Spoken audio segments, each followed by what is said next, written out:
Welcome to Going the Extra Mile, a podcast brought to you by Newleaf Training and Development.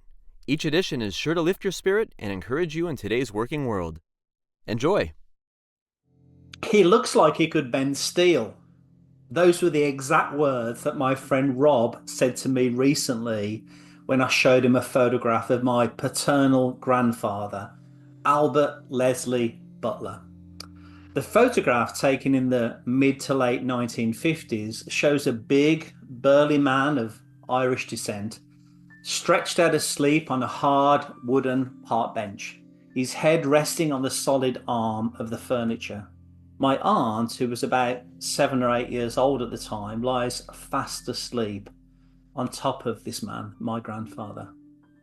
I love this picture because it perfectly captures to me the essence of the man that I would later call Big Grandad.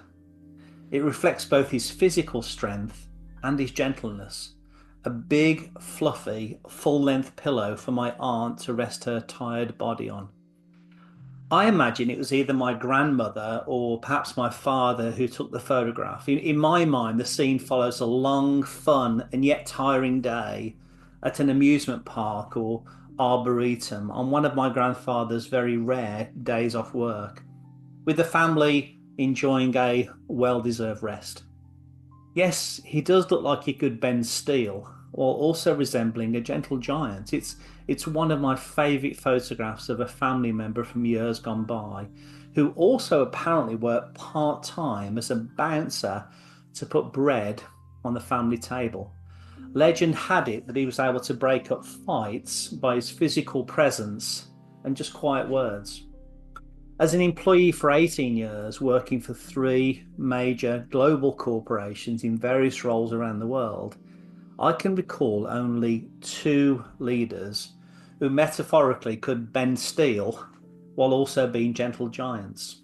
Sadly, I also worked for other leaders who embodied just one side of this duality. Some were tough taskmasters, but they lacked compassion, while others were very kind and likable, but actually failed to drive results and in time were themselves let go.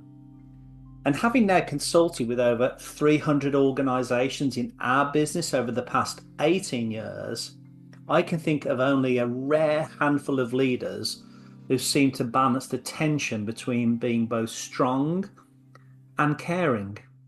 Upon reflection, isn't it fair to say that an effective leader is someone worth following because of their determination paired with their compassion for the people they lead? I often say that trust is the currency of leadership. People will follow leaders they trust. Those leaders who possess both high character and high competence. In this analogy, they demonstrate fortitude while genuinely caring for their subordinates. When I think back to those 2 exceptional leaders I worked for as an employee, they epitomised leadership excellence. They were both gentle yet resolute, determined to bend steel, if necessary, to achieve business results.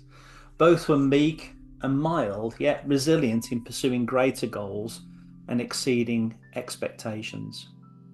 From my experience as both a leader and a follower, here are 5 practical ways we can balance compassion and results. Number 1, clear communication with empathy. For example, Paul, a leader I admired, once spent hours with me sorting out my priorities, delegating unnecessary tasks and removing the unnecessary. Personalised support and development. Nicholas, another leader I highly respected, supported me in my decision to move not only 5,000 miles away, but also to launch our own business in a field which wasn't the one that I ploughed alongside with him. Number 3, recognising achievement. Natalie, a client leader, consistently demonstrates gratitude at all levels while still driving exceptional results. Supporting work-life balance. Number 4. Stacey is another client leader I admire. She excels at giving her team autonomy without micromanaging. And 5thly, finally, work collegially to solve problems. Nate, another client leader and retired Army helicopter pilot, embodies teamwork, tackling hurdles alongside his team. He knows it's best to fly into battle together rather than try to be the solo hero.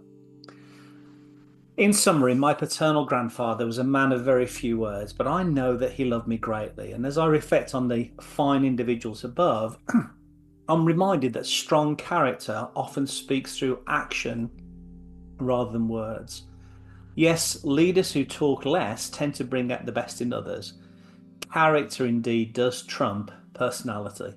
In short, have the strength to metaphorically bend steel, but always have the compassion to let others lean on you when times are tough and the team is tired.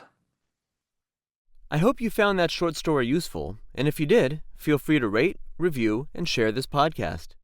We'll be back next week with another episode, and we also invite you to check out our other weekly podcast, Take 5, an inspiring interview with a leader worth listening to.